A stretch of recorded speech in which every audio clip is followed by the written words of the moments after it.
Tu es une malédiction dans ma vie. Les mots de David résonnaient dans la maison luxueuse, tandis qu'il jetait les vêtements de Lila par terre. 7 ans. 7 ans gaspillés avec une femme inutile qui n'arrive même pas à me donner un enfant. Lila tremblait, appuyée contre le mur de la chambre qui avait été la leur.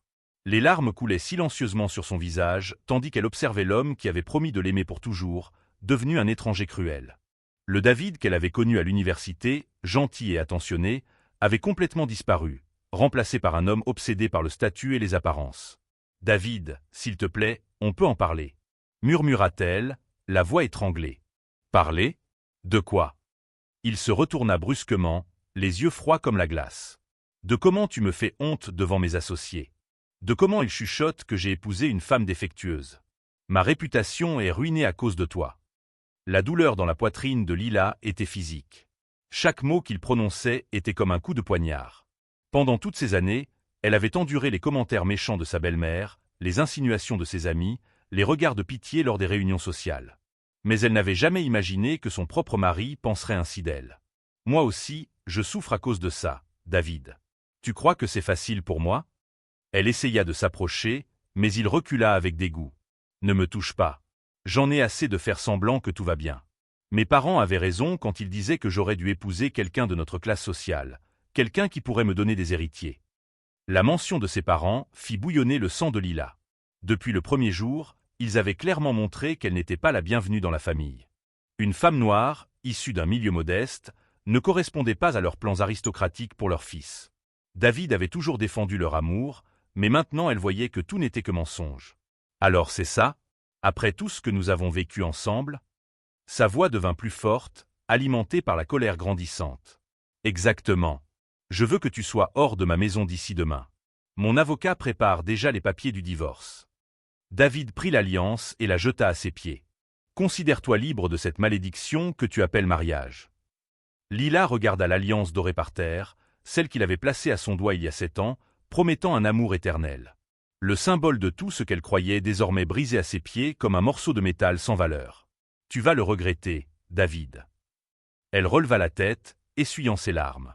« Un jour, tu découvriras qui était vraiment le problème dans ce mariage. » Il rit avec mépris. « Le problème ? Regarde-toi dans le miroir, Lila. Le problème, c'était toujours toi. » Cette nuit-là, Lila fit ses valises en silence, entendant ses rires au téléphone avec quelqu'un, probablement en train de se vanter d'avoir enfin débarrassé de la femme défectueuse. Chaque vêtement plié était un souvenir enterré, chaque objet personnel rangé était un rêve abandonné. Au lever du jour, elle se tenait à la porte de la seule personne qui lui restait, Carla, sa meilleure amie depuis l'adolescence. Avec 2 valises et le cœur brisé, Lila sonna, sachant que sa vie ne serait plus jamais la même. « Mon Dieu, Lila, que s'est-il passé ?» Carla l'accueillit encore en peignoir, les yeux écarquillés d'inquiétude. « Il m'a expulsé de la maison », fut tout ce qu'elle put dire avant de s'effondrer en larmes dans les bras de son amie. Mais ce qu'aucune d'elles n'imaginait à ce moment-là, c'était que cette apparente tragédie n'était que le premier pas d'un voyage qui transformerait Lila de victime en victorieuse. David avait semé les graines de sa propre destruction, et bientôt, il récolterait bien plus qu'il n'avait imaginé. Si vous aimez cette histoire de dépassement de soi et que vous ne voulez rien manquer de ce retournement incroyable, n'oubliez pas de vous abonner à la chaîne. 6 mois après le divorce, David était dans son cabinet d'avocat lorsqu'il reçut un appel qui allait tout changer. De l'autre côté de la ligne, le docteur Peterson, son médecin personnel depuis des années, avait une expression grave sur le visage lors de l'appel vidéo. « David, je dois vous parler des résultats de vos examens. » La voix du médecin sonnait hésitante, comme s'il choisissait soigneusement chaque mot. « Quels examens ? Je me sens parfaitement bien, » répondit David, ajustant sa cravate coûteuse tout en révisant quelques contrats sur son bureau. « Vous vous souvenez que vous aviez mentionné essayer d'avoir des enfants sans succès ? J'ai suggéré quelques tests préventifs. Les résultats sont arrivés aujourd'hui. » Le docteur Peterson fit une longue pause. « David, vous souffrez d'oligospermie sévère. Votre nombre de spermatozoïdes est extrêmement bas et leur mobilité est compromise. » Le monde de David s'arrêta. Les mots du médecin résonnaient dans son esprit comme une sentence. Qu'est-ce que cela signifie exactement ? Cela signifie que les chances que vous ayez des enfants naturellement sont pratiquement nulles. Cette condition est génétique et vous êtes né avec. Je regrette de vous l'annoncer, mais le problème n'a jamais été votre ex-femme. David raccrocha et resta silencieux pendant de longues minutes, fixant le mur de son bureau. Toutes les accusations qu'il avait faites à Lila, toutes les insultes, toute l'humiliation qu'il lui avait infligée, tout reposait sur un mensonge qu'il avait lui-même créé. Mais l'orgueil est une addiction difficile à briser. Au lieu de réfléchir à ses erreurs, David décida que la solution était de trouver une nouvelle épouse, quelqu'un de jeune et fertile qui pourrait compenser ses limitations. Après tout, sa réputation dans la haute société devait être rétablie rapidement. C'est ainsi qu'il rencontra Isabella, un mannequin de 23 ans, blonde, issue d'une famille traditionnelle, exactement le type de femme dont ses parents avaient toujours rêvé pour lui. Isabella venait d'une famille en difficulté financière, et David représentait la stabilité qu'elle recherchait. « Elle est parfaite, mon fils », dit sa mère, Donna Elena, lors d'un dîner familial. « Enfin, tu as trouvé quelqu'un à ta hauteur. Rien à voir avec cette… Eh bien, tu sais qui ?» David sourit, se sentant justifié. En seulement 3 mois, il demanda Isabella en mariage lors d'une cérémonie grandiose dans le restaurant le plus cher de la ville. Les photos envahirent les réseaux sociaux, montrant l'avocat à succès avec sa nouvelle princesse. Mais il y avait quelque chose que personne ne savait. David avait menti à Isabella sur son état de santé. Il lui avait promis une famille nombreuse, des enfants qui porteraient fièrement le nom de famille. À chaque rencontre intime, il feignait la confiance, tout en prenant secrètement des compléments trouvés sur Internet, désespéré de renverser une condition irréversible. Alors qu'il préparait le mariage de ses rêves, David eut une idée qu'il jugea géniale. « Je vais t'inviter Lila au mariage », annonça-t-il à ses parents pendant le dîner. « Vous êtes devenus fous. » Donna Elena faillit s'étouffer avec le vin. « Pourquoi ferais-tu une chose pareille ?»« Pour lui montrer ce qu'elle a perdu. Pour qu'elle voie à quel point je me suis bien débrouillé sans elle. Imaginez sa tête quand elle me verra épouser une jeune et belle femme, lors d'une fête qui coûte plus que la maison où elle doit probablement vivre maintenant. » Son père, Dr Ricardo, hocha la tête avec approbation. « Brillant, mon fils. Ce sera la vengeance parfaite. Elle se sentira misérable en voyant notre famille grandir. » David sourit malicieusement en rédigeant l'invitation de sa propre main. Chaque mot fut choisi pour blesser, humilier, montrer sa supposée supériorité. Il imaginait Lila recevant l'enveloppe, peut-être en pleurant en lisant l'invitation, sachant qu'elle ne pourrait jamais rivaliser avec sa nouvelle vie. Ce que David ignorait, c'était qu'à ce moment précis, Lila vivait une réalité complètement différente de celle qu'il imaginait. Alors qu'il planifiait son humiliation publique, elle construisait quelque chose qui le laisserait complètement choqué. L'ironie du destin est que, parfois, celui qui planifie la destruction de l'autre prépare en réalité sa propre ruine. David était tellement aveuglé par l'orgueil et la soif de vengeance qu'il ne se rendait pas compte qu'il marchait directement vers la plus grande humiliation de sa vie. Alors que David planifiait sa vengeance cruelle, Lila vivait une transformation silencieuse et puissante. Dans les premiers mois après le divorce, elle avait suivi le conseil de Carla et consulté une gynécologue pour un bilan complet de sa santé reproductive. « Vos examens sont parfaits, Lila », dit le docteur Amanda, souriant en examinant les résultats. « Vous avez des ovaires sains, des cycles réguliers et aucune condition qui empêche une grossesse. En fait, votre fertilité est au-dessus de la moyenne pour votre âge. » Ces mots furent comme un rayon de lumière traversant des années d'obscurité et d'autodépréciation. Lila sortit du cabinet avec un mélange de soulagement et de colère. Soulagement de découvrir qu'il n'y avait rien qui n'allait pas chez elle, et colère d'avoir cru au mensonge de David pendant si longtemps. C'est à cette époque qu'elle rencontra Gabriel, un architecte gentil et prospère qui fréquentait la même salle de sport qu'elle avait commencé à fréquenter pour prendre soin de son estime de soi. Gabriel était divorcé, père d'une fille de 8 ans, et avait une vision mature des relations. « Vous savez, dit-il lors d'un de leurs premiers rendez-vous, en se promenant dans le parc, j'ai appris que les gens qui nous aiment vraiment ne nous font jamais sentir inadéquats. Mon ex-femme me critiquait pour tout, et je pensais que le problème venait de moi. Puis j'ai réalisé que le problème venait de la dynamique toxique entre nous. » Lila eut l'impression que Gabriel parlait directement à son âme. Pour la première fois depuis des années, elle se sentait vue, comprise et valorisée pour ce qu'elle était réellement. Leur relation s'épanouit naturellement. Gabriel lui présenta sa fille, Sophia, qu'il accueillit avec un véritable affection. Lila découvrit qu'elle avait un talent naturel avec les enfants, quelque chose que David n'avait jamais reconnu ni apprécié. Après 1 an de relation, Gabriel la demanda en mariage lors d'une cérémonie intime et pleine d'amour. Il n'y avait ni ostentation ni besoin d'impressionner qui que ce soit.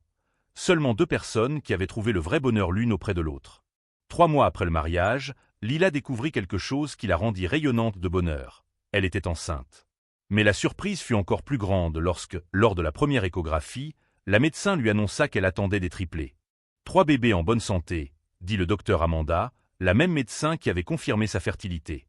C'est rare, mais ça arrive. Vos hormones sont parfaites et tous les bébés se développent normalement. Gabrielle pleura d'émotion en voyant les 3 petites images à l'écran de l'échographie. Notre famille va grandir d'un coup, murmura-t-il en embrassant le front de Lila. Pendant la grossesse, Lila s'épanouit d'une manière qu'elle n'avait jamais connue. Gabrielle la traitait comme une reine, prenant soin de chaque détail, massant ses pieds enflés, préparant ses plats préférés et parlant au bébé chaque soir.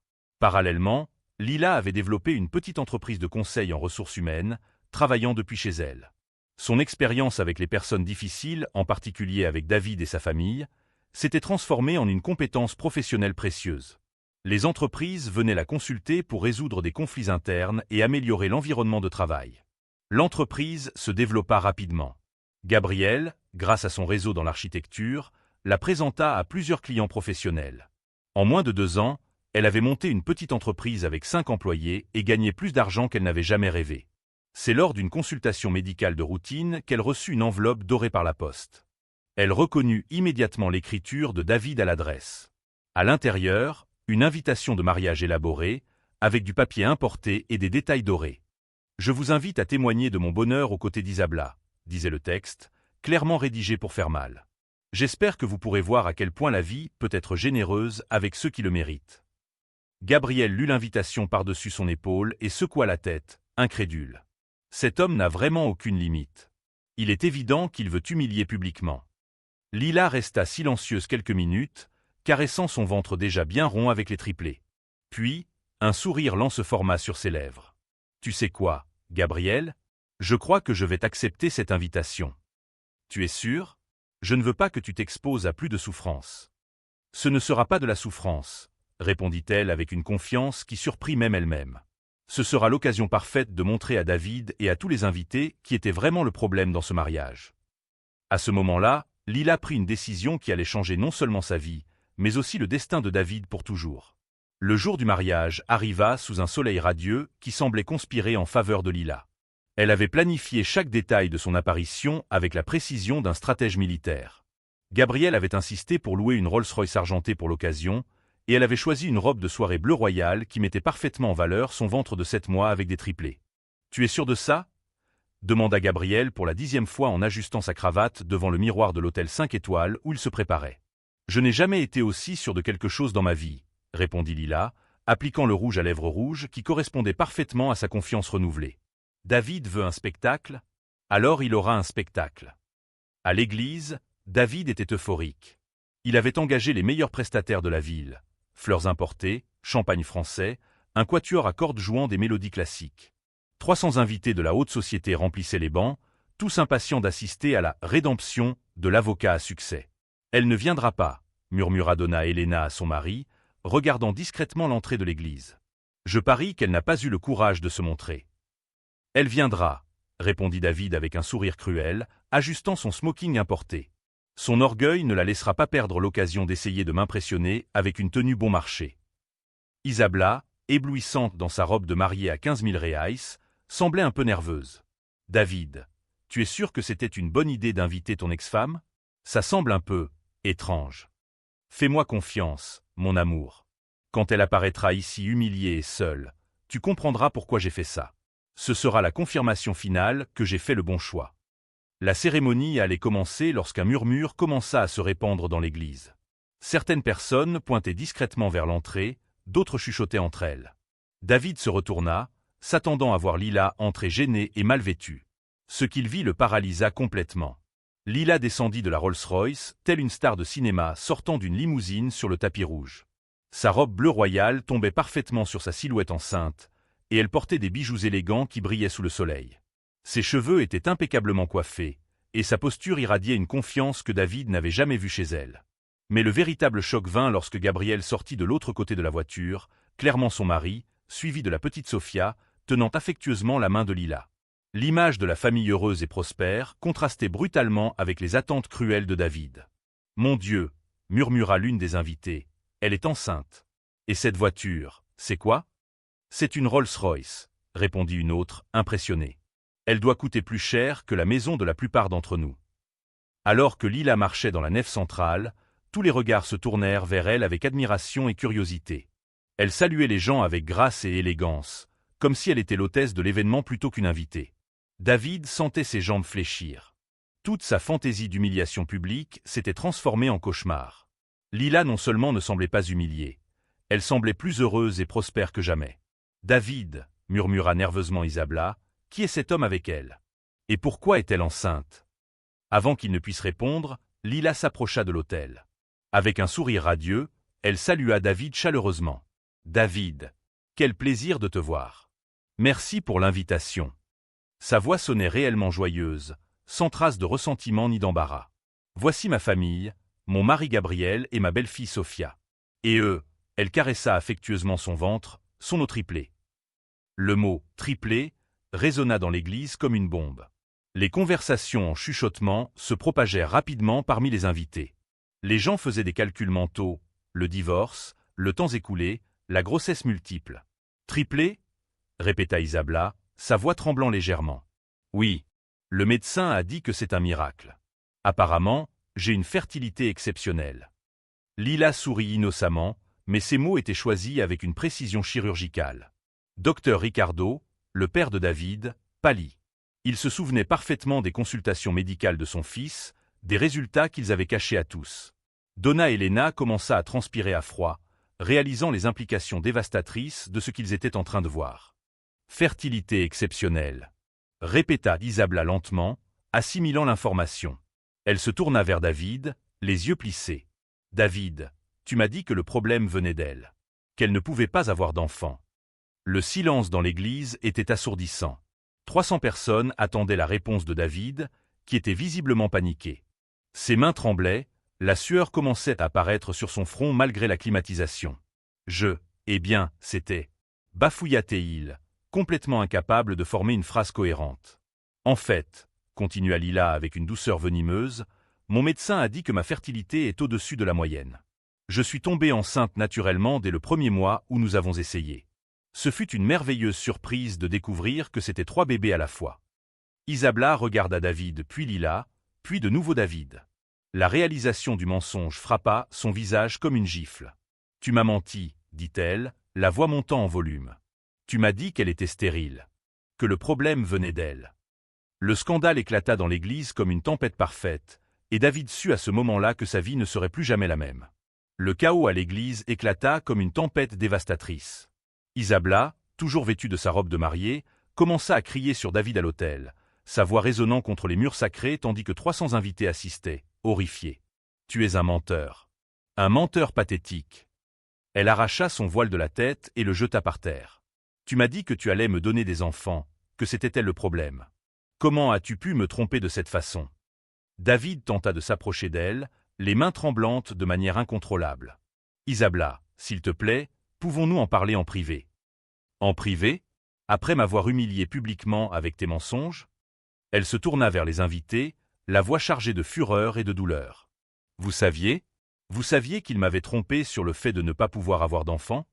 Donna Elena tenta d'intervenir, s'approchant nerveusement. « Ma fille, calmons-nous, ce n'est pas le lieu pour. »« Non. » Isabella l'interrompit brusquement. « Toute ta famille le savait, n'est-ce pas?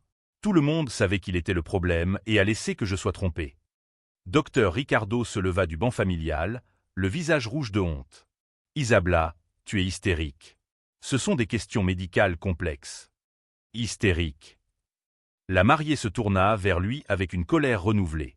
Hystérique, c'est découvrir à son propre mariage que l'homme avec lequel je m'apprête à me marier m'a menti sur quelque chose d'aussi fondamental. Alors que le drame se déroulait, Lila restait assise sereinement avec Gabriel et Sophia, observant la scène avec un calme presque zen. Il n'y avait aucune malice sur son visage, seulement une satisfaction silencieuse de voir la vérité enfin révélée. Gabriel lui murmura à l'oreille, « Tu as planifié cela exactement comme ça, n'est-ce pas ?» Lila sourit subtilement. « Je n'ai fait que dire la vérité, mon amour. La vérité a une façon intéressante de se révéler au moment opportun. » Les invités commencèrent à se lever, chuchotant entre eux, certains prenant discrètement des photos avec leur téléphone. L'élite sociale de la ville assistait au plus grand scandale depuis des décennies, et tous savaient que cette histoire se répandrait comme une traînée de poudre. « David, » la voix d'Isabella fendit l'air comme une lame, « je veux savoir exactement quel est ton problème médical. » Maintenant. Coincé et sans issue, David s'effondra enfin. J'ai une oligospermie sévère, murmura-t-il, peinant à la regarder. Mes chances d'avoir des enfants sont pratiquement inexistantes. Le silence qui suivit fut assourdissant. Isabella resta immobile pendant de longues secondes, assimilant l'information. Pratiquement inexistante, répéta-t-elle lentement. Et tu as pensé pouvoir me le cacher? Me faire croire que nous aurions une grande famille? Je pensais. J'espérais qu'avec des traitements. Des traitements. Isabella explosa à nouveau. Tu m'as fait des promesses basées sur de vaines espérances tout en détruisant la réputation d'une femme innocente. À ce moment-là, quelque chose d'extraordinaire se produisit. Isabella se tourna vers Lila, et au lieu d'hostilité, il y avait de la reconnaissance dans ses yeux. Lila, dit-elle en s'approchant lentement, je dois te présenter mes excuses. Je ne savais pas, j'ai cru à ces mensonges sur toi. Lila se leva gracieusement, une main posée sur son ventre. Tu n'as pas besoin de t'excuser, Isabella. Tu as aussi été victime de lui. Non, secoua la tête Isabella, les larmes commençant à couler sur son visage. J'ai participé à l'humiliation qu'ils avaient prévue pour toi. Je pensais être supérieur, mériter plus de respect parce que j'étais jeune et conforme à leurs standards. Le moment de connexion entre les deux femmes créa une atmosphère encore plus tendue pour David et sa famille. Ils comprirent que ce n'était pas seulement un mariage qui s'effondrait, c'était toute la structure de mensonges et de préjugés qu'ils avaient construite. « Mon Dieu !» murmura l'une des invitées, « il a détruit 2 femmes avec ses mensonges. » David tenta une dernière carte désespérée. « Isabella, tu m'aimes. Nous pouvons adopter, faire une fécondation, il y a des alternatives. »« T'aimer ?» Elle le regarda avec dégoût. « Comment puis-je aimer quelqu'un capable d'une telle cruauté? Tu n'as pas seulement menti, mais tu as détruit psychologiquement une femme innocente pendant des années. » Isabella commença à enlever les bijoux coûteux que David lui avait offerts, les jetant par terre à l'autel. « Garde tout ça. Garde ta maison, tes voitures, ton argent sale. Je préfère repartir de zéro plutôt que de passer un jour de plus avec un homme sans caractère. » Alors qu'Isabella quittait l'église encore vêtue de sa robe de mariée, elle s'arrêta à côté de Lila. « Tes enfants ont beaucoup de chance d'avoir une mère comme toi. »« Merci, » répondit Lila avec sincérité. « Et toi, tu es courageuse d'avoir la force de recommencer. » Avec Isabella quittant l'église sous les regards stupéfaits des invités, David resta seul à l'autel, complètement détruit. Ses parents tentèrent de s'approcher, mais il les repoussa avec colère. L'église se vida rapidement, ne laissant que des fleurs en désordre, des rêves brisés et une réputation complètement ruinée. David avait semé des graines de cruauté et d'orgueil, et il récoltait maintenant une tempête d'humiliation publique et de solitude. Lila quitta l'église, bras dessus bras dessous avec Gabriel, Sophia entre eux, rayonnante de sa victoire silencieuse. Elle n'avait crié, ni rabaissé, ni cherché une vengeance active. Elle avait simplement vécu sa vérité, et cela suffisait pour que la justice prévale. Parfois, la meilleure vengeance est simplement d'être heureuse. N'oubliez pas d'aimer la vidéo, de vous abonner à la chaîne et d'activer la cloche pour ne pas manquer nos prochaines histoires incroyables.